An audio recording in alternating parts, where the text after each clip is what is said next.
Good evening, I'm John Carter and welcome to Poland Daily. In an interview with the German press, Prime Minister Morawiecki stated that the matter of war reparations from Germany has not been closed. The website for the biggest German daily newspaper, Bild, today stated that Poland estimates its losses to be around $850 billion. During the war, we lost 6 million citizens, much more than other countries which received much higher reparations. We have much to analyze.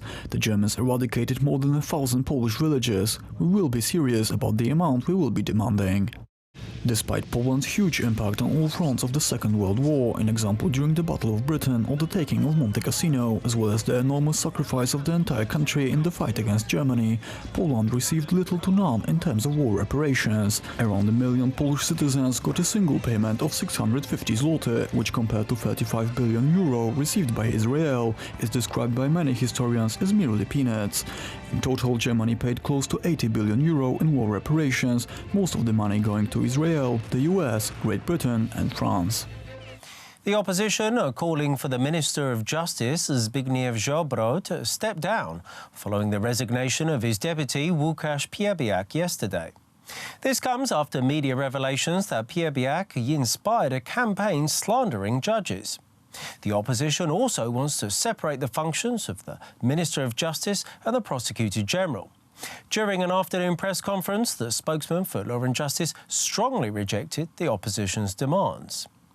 After the decision of the Deputy Minister of Justice to step down, the Prime Minister Mateusz Morawiecki announced that he is going to accept the decision. This will end this matter, but the opposition wants the Minister of Justice, Zbigniew Ziobro, to step down as well. The Civic Platform Party is giving him 1 week to make a decision, and if not, they are going to ask the upper chamber of parliament to dismiss him. Civic Platform is also demanding a separation of functions of the Minister of Justice and the Attorney General, and announced the initiation of the new legislation. The politicians explained that the Justice Minister cannot be a prosecutor acting against himself. We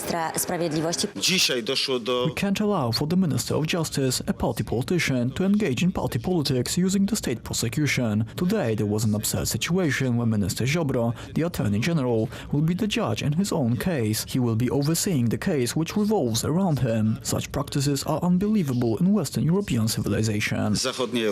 Podległości prokuratury. The Minister of Justice, as a member of the government, is under parliamentary control, and as a politician he is under democratic verification of the voters every 4 years. Giving that up would be de facto removing the Attorney General office from democratic control and creating a body which governs itself, is under its own supervision and which couldn't be influenced by voters. Law and Justice is a party observing all the democratic procedures, taking a stand to keep the present status quo, and is against separation of the functions of Minister of Justice and the function of Attorney General. Tych dwóch funkcji. Last night, the website Onet revealed new information. Supposedly, another judge from the Ministry of Justice had contacts with the same woman named Emilia, who conducted a campaign of slandering judges. He supposedly suggested to her to have an affair with the Judges Association chairman with a wife of another judge, a member of that association. He was allegedly to give private information to Emilia about the child of the Judges Association chairman. The Minister of Justice made a decision to dismiss the second judge from the department and ordered disciplinary action against both dismissed judges. Political consultations have begun in Italy related to the resignation of the Prime Minister Giuseppe Conte. Elections will most likely be held this fall. There are many indications that the League group will be victorious, as Matteo Salvini is currently the most popular politician in Italy.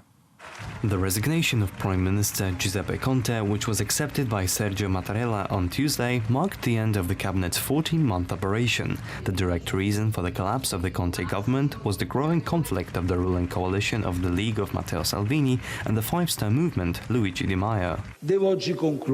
I confirm that the decision of the League, which submitted a motion of censure, requires me to end my career in government.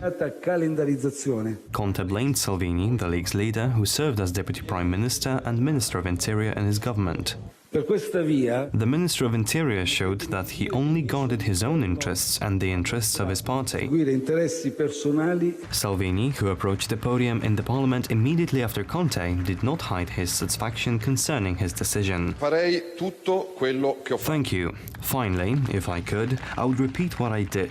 I am not afraid of the judgment of Italians. We have a clear conscience and work with honor and courage. Dignity is worth more than 1,000 seats in the government. Chaos in the Italian government began on August 8th, when Deputy Prime Minister Salvini announced the end of his cooperation with the Five Stars movement, calling for early elections. Most Italians are in favor of this solution. I believe that one solution is an election that would prove their seriousness towards voters who could express their opinion, even if a government was formed on the basis of an agreement.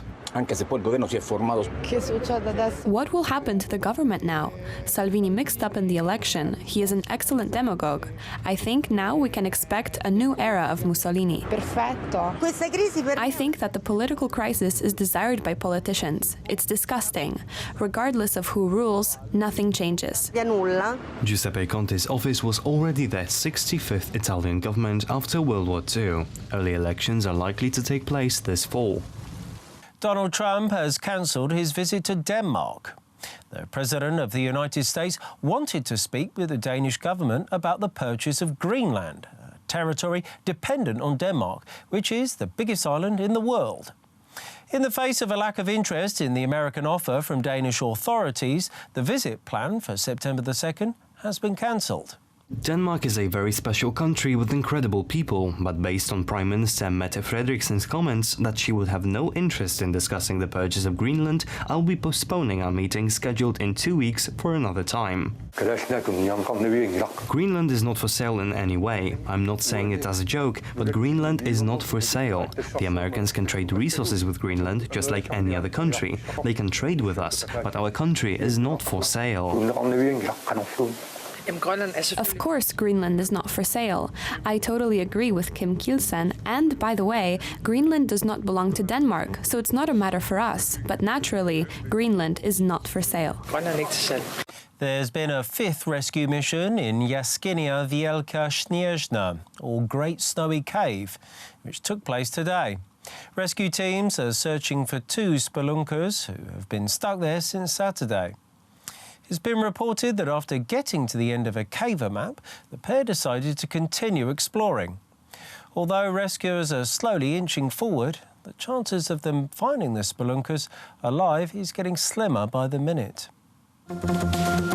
Thank you very much for joining me here this evening at Poland Daily. I'm John Carter. Stay tuned after the break for Poland Daily Weather. It's followed by the business, then it's the culture, the history, and finally the travel.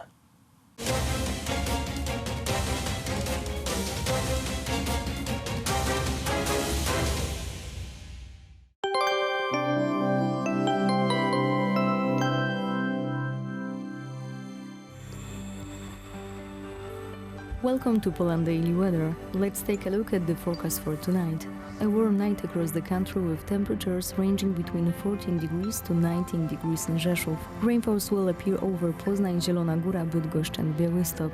Sky will be light overcast in the rest of the country. And now over to tomorrow. The light overcast on eastern Poland, but otherwise with sunlight, while on the west we are expecting clear and cloudless sky. The temperature will range from 21 degrees to 24 on the northwest. Let's see the forecast for the following 3 days.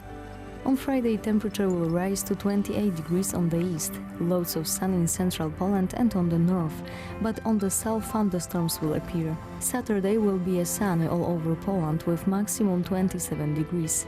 And on Sunday, thunderstorms and downpour will appear across Poland. Thank you for watching and goodbye.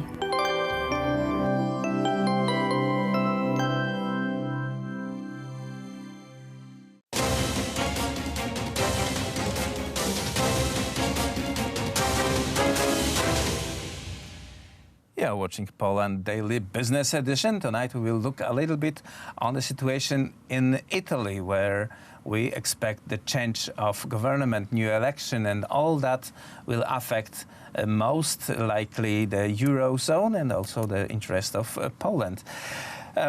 Our guest is Kamil Goral of the Economic Council of Free Speech Zone. Sir, welcome to the show. Hello, nice to be here. We have to say that Free Speech Zone is an editor and publisher that publishes Gazeta Polska Daily, or Codziennie in Polish, and Telewizja Republika as well. Sir, let's look at the Italian issue.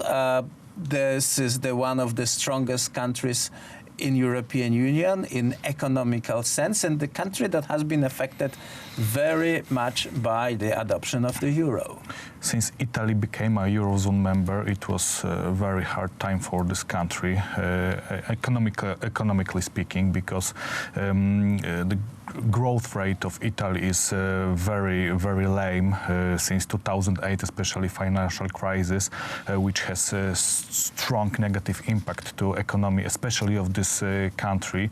It is a result of a very high level of debt, which Italy achieved, we may say, and it constantly has strong effect even today for its politics. The adoption of the euro caused the outflow of production from Italy to northern countries, Germany and Holland, yes, and simultaneously growth of the unemployment. Yet those problems, because the adoption of euro was 20 years ago, didn't really influence the internal politics of Italy until now, because now this is very much a debate point in the country. Matteo Salvini, the leader of Northern League, decided to withdraw his support from a government coalition in Italy, and in consequences we probably will have a real election, and Northern League will be most beneficial party of this election and probably will take over government. We know that this party is quite we may say Euro-realistic and have many different opinions about what is going on in European Union, especially about migrant crisis. So I think this is some kind of accumulation of events that create this break point in Italian politics. Matteo Salvini is a person who is saying the things that 5 years ago were unthinkable to say. He's defending the Italian economy. He's defending the Italian employees and little entrepreneurs, and also he's protecting. He doesn't want the migrants to come to Italy. He's closing the ports, and we see this standoff in the Italian ports when the humanitarian, that in commas, ships are waiting in front of the Italian ports in order to be put in against the rule of government, and there is external pressure forced on this government. Yes, there is huge external pressure, but as you mentioned, Matteo Salvini is quite decisive, and he knows what he wants. He knows what is the direction of the Italian politics, which he want to follow. So I think if Northern League will win probable election, this course will be followed. What does it mean to Polish politics on the level of Europe? Will Poland have another ally among the biggest countries? Is Matteo Salvini and his eventual government going to support the claims that Poland has? Because we are, from our point of perspective, the European politics is flawed because it's not really supporting local people, but taking in account some interest of this ivory tower oligarchy. Well, it is hard to say because Matteo Salvini is said to be in quite good relations with Russian leader Vladimir Putin. So it makes quite a difficult situation for Polish government to have strong relationships, strong partnership with Italy. But on the other hand, he represents a Catholic approach to many issues, which I think are also important for Polish government, and this is the common area with this Italian leader. At least Matteo Salvini is criticized by the liberal European elite as well as Jarosław Kaczyński or Viktor Orban. So that only things makes them candidates for possible allies. Yes, this is one of the most important elements that we can say is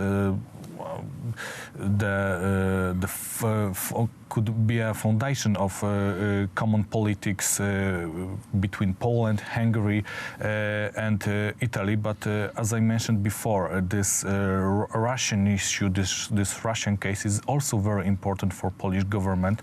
And I think for our leaders, especially Jarosław Kaczyński, I think that this partnership with a country which is so supportive to Russian leader Vladimir Putin would be quite embarrassing. Yeah, but we will see, because we don't know yet whether the election in Italy will be there or whether the parliament and the weak government is going to hold the power for another 2 years. Yes, it is the situation that I think we can't predict now what will happen in Italian politics, but I think that early elections are quite plausible, and I think that Northern League huge success is also very probable in the circumstances. So we are going to monitor that issue, sir. Yes. Thank you very much. Thank Kamil you. Goral of Economic Council of Free Speech Zone was our guest tonight, and that was it for Poland Daily Business.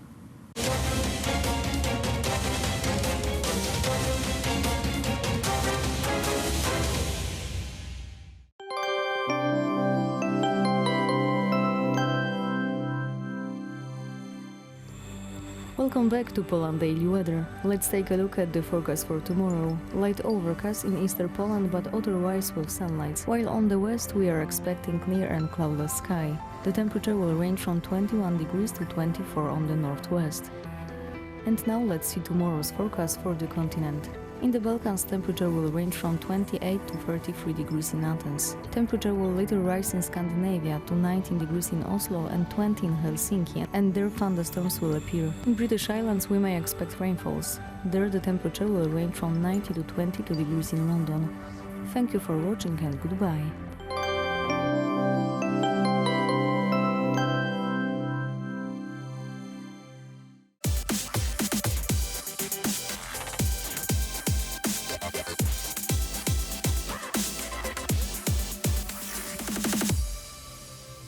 Good day, everyone. My name is Maria Kądzielska, and this is Poland Daily Culture.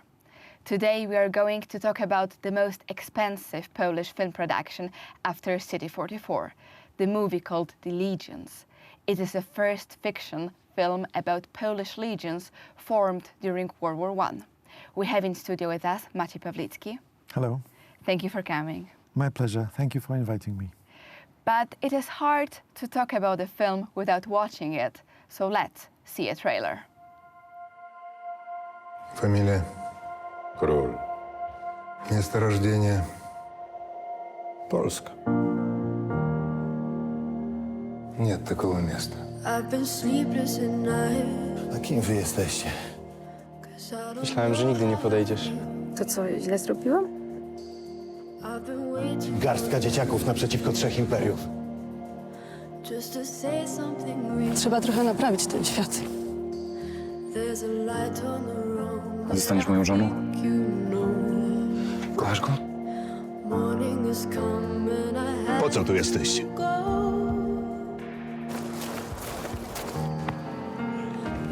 Jestem. Wolność! Jedynym waszym znakiem jest odtąd orzeł biały. Tylko że polskiego wojska nie ma. I nigdy nie będzie. Chodź ze mną. wybaczysz polskie wojsko.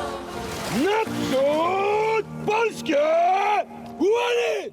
The main story focuses on a love story. And it is triangle between Józek, Ola and Tadek. Exactly. Could you tell us more about it and why such a complicated plot? Well, figure? You know, a good film is boy meets a girl and what happened next. So we have actually two boys and one girl, the classic triangle. I can't tell you too much because I don't want to spoil the story, but we had this idea to show that they are coming from different groups, different places. Ola, Alexandra, is a girl who is in the intelligence service of the 1st Brigade, because it is an unknown story, but there were many women, actually I think more than 40, in the intelligence of 1st Brigade. There were 40 young women. And this story is absolutely unknown for the yes. Audience. And what role was of Polish Well, they were women? Aleksandra Szczerbińska was the head of it, and then future wife of Piłsudski. And they were simply gathering information, and sometimes they were doing certain actions, also fighting, until I think December. When December, Piłsudski ordered to withdraw women from the fights, but in the beginning they did. And it was an extremely important role, and they were also coming from the Liga Kobiet Pogotowia Wojennego, which was a women's league of emergency. Emergency in Polish army, yes, something like this. And they were not only providing what we could imagine. They were nurses. They were providing cooking and everyday help and aid. Preparing yes. uniform, like all the logistics. We can imagine that, but they were also fighting and dying. So that in is, the battle, they were fighting yes, in the battle. Yes, yes. Oh, that's extremely unknown. So there is a women-female scratch in the history of Polish legions. Actually scratch, because by percentage it was not a big percentage. Yeah. But they were especially after legions, because the legions were dismantled in 1916, and then there were other organizations like POW, Polska Organizacja Wojskowa, Polish Military Organization, and there were many women in there, especially in Eastern Poland. So we wanted to show the active women. Actually, it was my older daughter who wrote the first version of the script. He said, well, there are two male characters, and there is a girl who is just watching them and waiting what they would do. So is the one gonna die? Which how the result of this problem? And she said, no, you can't. You mustn't do it. She has to be active. So she inspired us, and we did. We went that way. So it really did help the film. That Ola is the absolutely strong partner for the two others, and then there is a love between them, and there is a third one coming, and there is some problems. I can't tell you, but the inspiration for us was the story of the famous, probably Polish cavalryman Ulan Bolesław Wieniawa-Długoszowski, the story of his love. And this is Józek, kind of, because Józek is a deserter from a Tsarist army. It's rather Tadek, yes, but it's not exactly like in Marriage of Długoszowski, but yes, it was inspiration.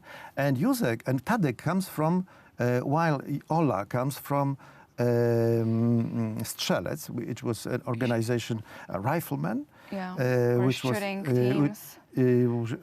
related rather to Polish Socialist Party. I see. And Tadek comes from drużyny strzeleckie, rifle squads. It sounds similar, but they were rivals, and they were so he also was more, I would say, conservative, like a gentry, like a good family, good education, like a wealthier. So and they are coming, and it was related to national democracy. This group. And then Józek, who is Mr. Nobody, because he's a deserter from a Tsarist army who barely speak Polish, and no, he does, he but doesn't write. He cannot write. He cannot write. But Sebastian Fabiański plays him. Yes. So at least he's very handsome. Well, Bartek is not less handsome, I would say. Bartek means Tadek, Bartek Gelner. But we wanted to bring a character that would be, to some extent, I'm not saying that our audience cannot write, but I'm saying that many of them would not share the feelings of Ola, of Tadek, who were praying for this war, who wanted this war, who were waiting for this occasion. But Józek is the one who doesn't want to fight for anyone. He doesn't understand why should he risk his life for anything, for Russia, for Polish officers, for whoever. And so he is like, he's concentrated on his own personal goals, and he thinks he doesn't need anybody to fulfill his goals. To achieve his goals. So how actually he gets from the Tsarist army to the Polish legions? I can't tell you. You will see it very shortly. I'm very interested. Well, he runs away from the Russian army, and he somehow finds himself between the legionnaires, not understanding them, not understanding their fights, their tensions, their discussions, and he just wants to use them. For his own goal, but then the reality comes. Because they were Russian citizens in the Polish Legion's army, or in the Polish legions. Poland was didn't divided. Exist. It was divided into Russia, Germany, and Austria. So, in the Russian army, there were hundreds of thousands of Poles. They were incorporated in the army by force. They couldn't refuse.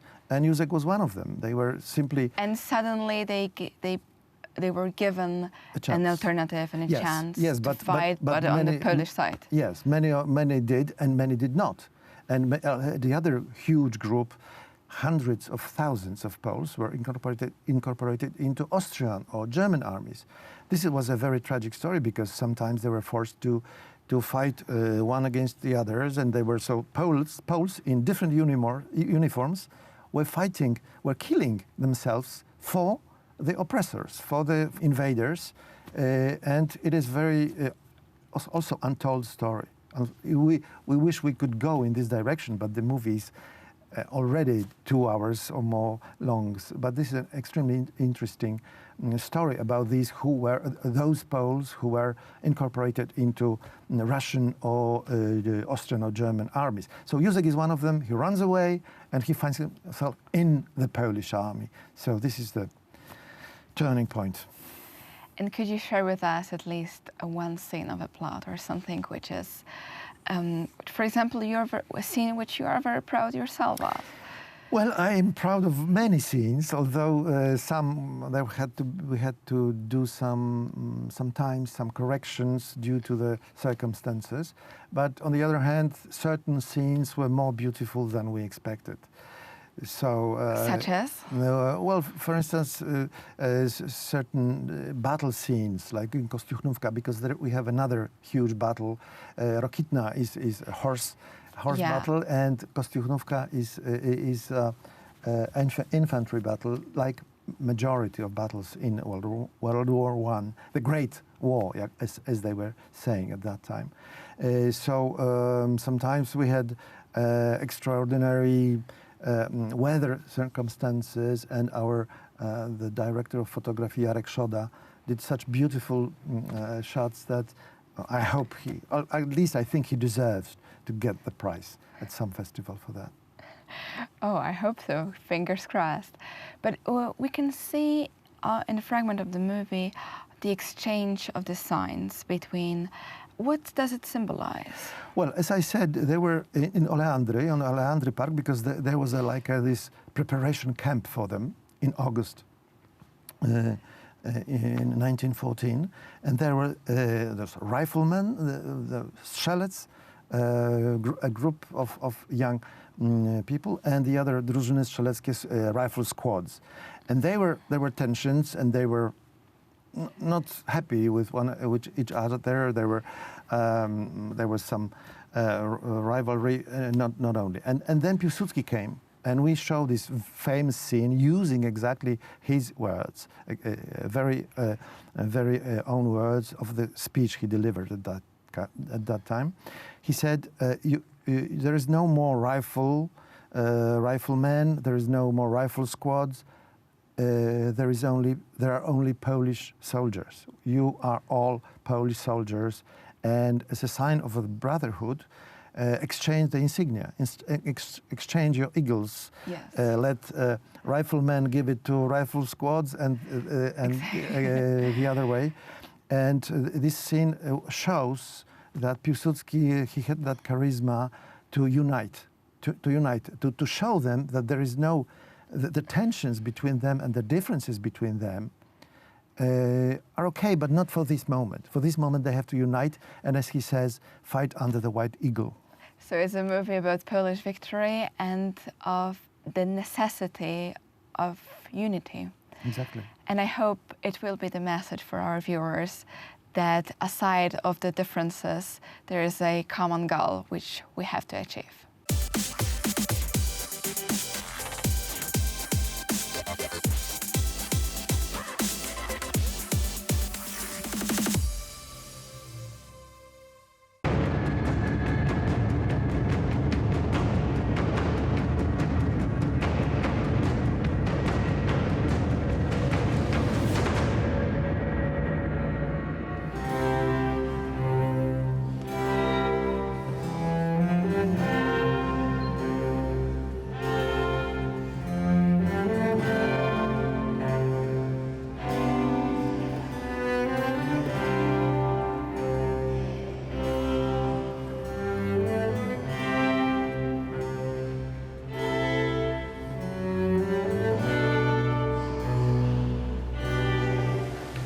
I'm here today in the Saxon Gardens at the heart of Warsaw.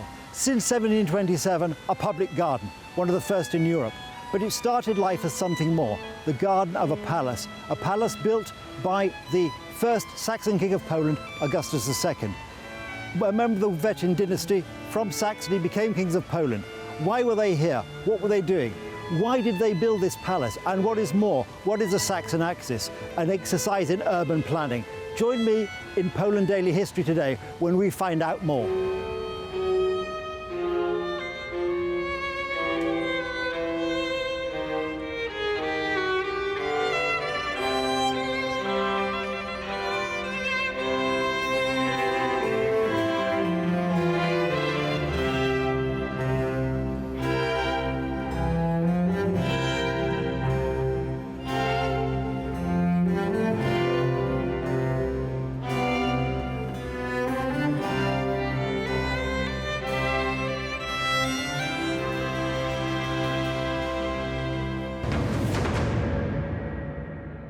So Piotr, here we have a model of the Saxon Palace after the 19th century remodeling. Yes, exactly. Originally Saxon Palace was built here, of course, in early 18th century by August II, so one of the Wettins, which was the Baroque palace, modeled after Marstein Palace, which was even earlier palace in a Baroque style. But later on, in 19th century, actually it went to different hands actually, in early 19th century.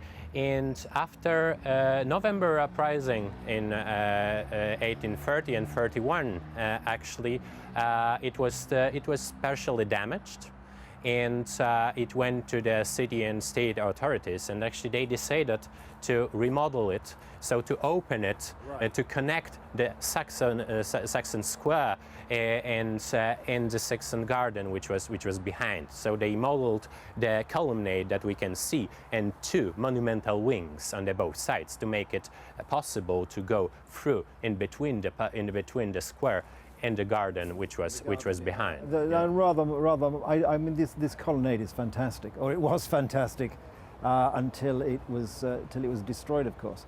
And we can see there, which obviously dates from I think 1925, the tomb of the unknown soldier. the three arches there are the only bit of the palace which currently survives, in fact. Yes, yes. So it was modeled here in 1925 as a commemoration of all the heroes who fought for the Polish freedom. So and monuments. Many of this kind of monuments were built, of course, in Europe and all over after World War I to commemorate all the fighters. And they picked up the Saxon Square and actually Saxon Palace to put the monument here, because it used to be actually for over 200 years already the square where all the following regimes were showing themselves to the people of Warsaw. A main centre of Warsaw for sort of ceremonial occasions. Yeah, yeah. And on this great, as we mentioned earlier, this great originally as envisaged by Augustus II, the great Saxon axis, which was going to go from the Vistula all the way to the west, of which this was a key part. Fantastic, really, and very marvellous. This huge. I really get a sense on the model, which of course we couldn't see actually out on the square. The sense of the size of this palace, quite magnificent, really. Yeah. So of course the Baroque palace, which used to stand here before, was a bit lower and smaller. So this monumental size is actually a size of the reshaping in 1830s and 40s by Idzikowski, the famous architect of the mid-19th century in Warsaw, who decided to reshape the building in this more monumental classicist style. So you can see those pillars which are going all around the building actually, and that building is completely symmetrical. You know, so it goes on the both sides symmetrically on the both parts of the axis, and something which became the main landmark of the city already in 19th century was this columnate. So that was monumental style, and until today actually most of the architects they say that the most important part of this building was the columnate actually. And it is it must have been, to have been able to see it in real life, must have been magnificent, because even on the model it looks quite magnificent. I mean, there's something about these Corinthian-topped columns, which wherever you see them in the world, they're very spectacular. But to see so many here in this building, as it was until the Second World War ended, absolutely magnificent. And it would be lovely to think that somebody one day might be able to rebuild. Yeah, but something which is very important if we talk about this columnate, actually, it's not only that it's monumental and beautiful, but it was useful as well. Yeah, because back in times, the Baroque palace was like the main purpose of the palace was exactly at this point, at this place where we have the columnate. So you cannot walk through in between the square and the garden which was behind. And here it was opening also the view of the Saxon axis, the trees which were behind the columnate, and it was possible to connect in those two. Yes, I think parts. From an architectural point of view, it's very bad if you have an axis that you can't actually walk along. You lose part of the effect of the grandeur, the symmetry of the buildings either side, the gardens on the far side.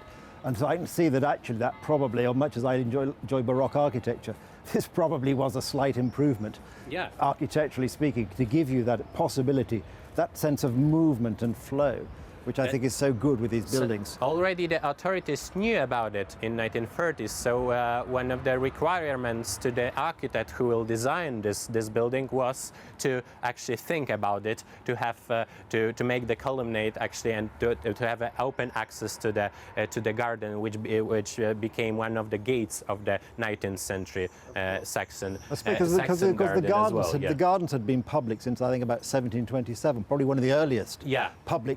Yeah, actually it was the oldest public garden that we have in Warsaw, and actually in the whole Polish-Lithuanian kingdom. All the gardens before, they were rather the nobles' gardens or the royal gardens, and August II already decided to open the garden to the people of Warsaw. And in 19th century, it opened even more with those gates around, and with the access from the both sides of the garden, from the east and from the west. mean, when you think about these grand axes, of course, there's a great one we can see today in Paris, where you stand outside the Louvre and you can look all the way straight up through the Arc de Triomphe and on a clear day to La Défense. Again, this idea of this monumental axis, very important, I think, in sort of architecture. And they thought about it already in 18th century and even more in 19th century, because after Saxon kings actually left Warsaw and the palace went to different hands. Actually, they dismantled some of the buildings that we're gonna see today probably as well in the miniatures. So to open the view. So actually, in mid-19th century, when you were entering the city center from Chłodna Street, from the western part, yes, already from the soldier barracks area, you can see the open access to through the garden and the palace at the end.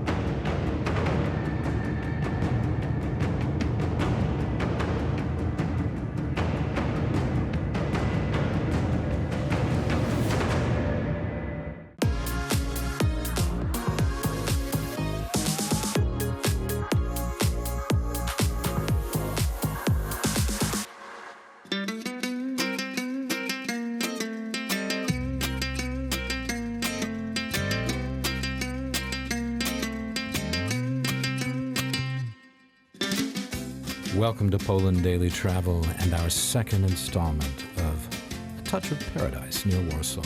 That's right, the Campinos National Park. If you like paradise near the big city, this is your place. Our ranger guide, Katarzyna Mikrut, makes us feel at home in the park.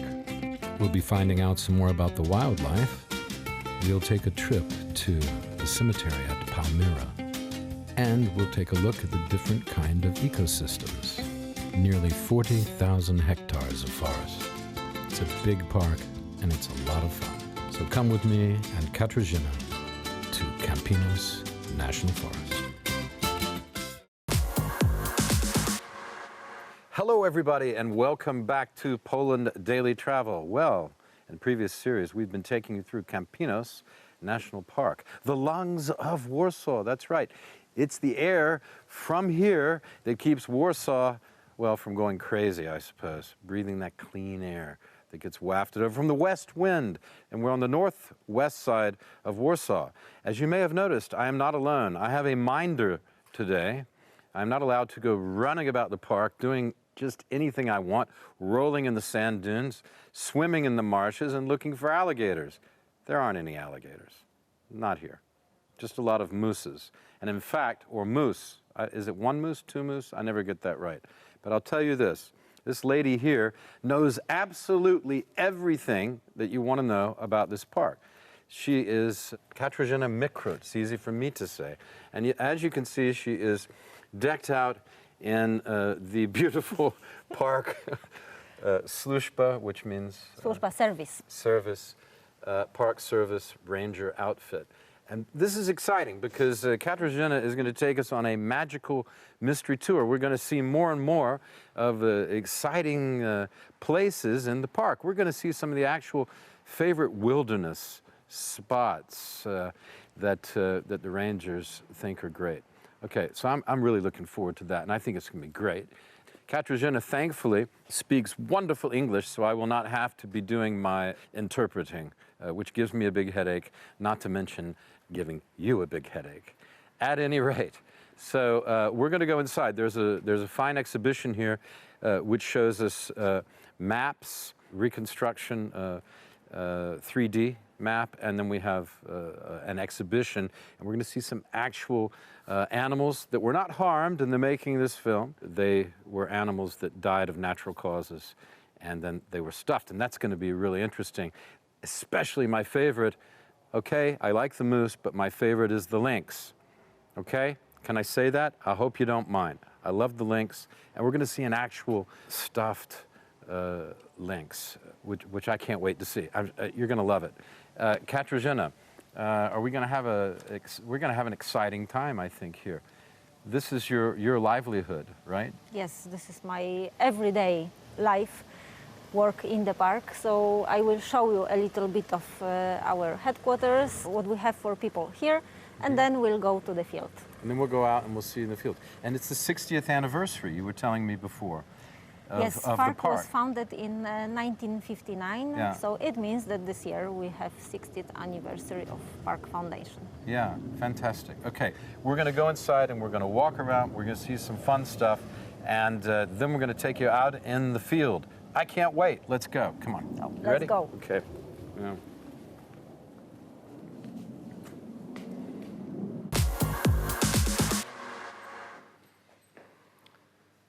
Hello, and thanks for staying with us. We have come upstairs to look at that map that I was telling you about, that I mentioned previously.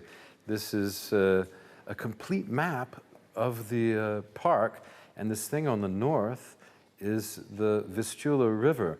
But I think the person who is best able to explain what we're looking at would be, not me, but Katarzyna. Katarzyna, would you point out what we need to see? Look, this is Vistula River. Okay. How it looks now. Mm-hmm. But when we are looking at the park, just after Ice Age, Yeah.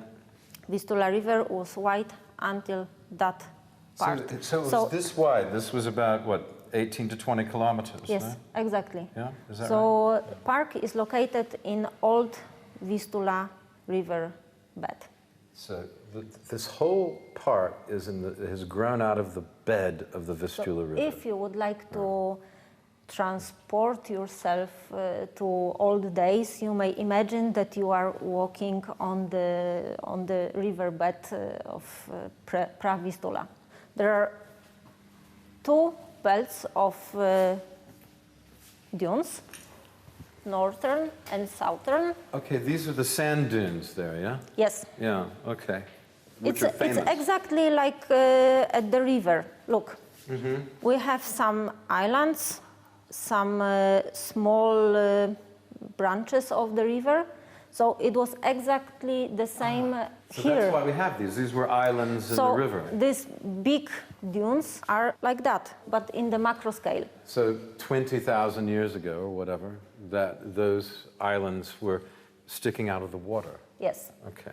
And those branches of the river are today, those are belts of marshes. Okay. And you mentioned that we are close to Warsaw. I did, Northwest. yeah. We're right on the edge. And the city of Warsaw starts exactly here. On that map we may see that. See? This is the city of Warsaw. This is, the outer suburbs of Warsaw on the north and west. In fact, we have common border. And there are only few national parks in the world which are located so close to capital city. And it's very important because we are giving fresh air to the city. We are giving ecosystem services. For example, you may rest here. You may recharge your batteries. You may ride a horse. Ride the horse, ride the bike, or just walk, whatever you like. Is there anything else we need to see here right now before we move on? The most important thing is that we are in the old Vistula riverbed, that there are dunes, but as you can see here on that map, 3D map, the dunes are forested. 73% of the area of the park is covered by the forest. Mostly it's Scotch pine. I see. And where are we now? Perhaps you could point out where we are. Exactly here. So we're right on this end. So this park is going right the way. How long is the park? By car, more or less 1 hour, 50 kilometers long. And the longest trail, if you would like to go and see all ecosystems, all landscapes, you should choose Red Trail, which starts here in Dziekanów Leśny and goes to the other side and crosses all the park. It's more than 50 kilometers long. Stay tuned. We're going to come right back with more exciting stuff from Poland Daily Travel. We're in Campinos National Park yet again. I love this place. I hope you agree that it's fascinating, and I'm looking forward to spending the rest of the day here. with Pani Katarzyna. Stay tuned because we're going to go and look in the museum. I wasn't kidding. We have some actual stuffed animals, the real thing, so it's going to be nice. Okay, stick with us. Poland Daily Travel with me and Pani Katarzyna.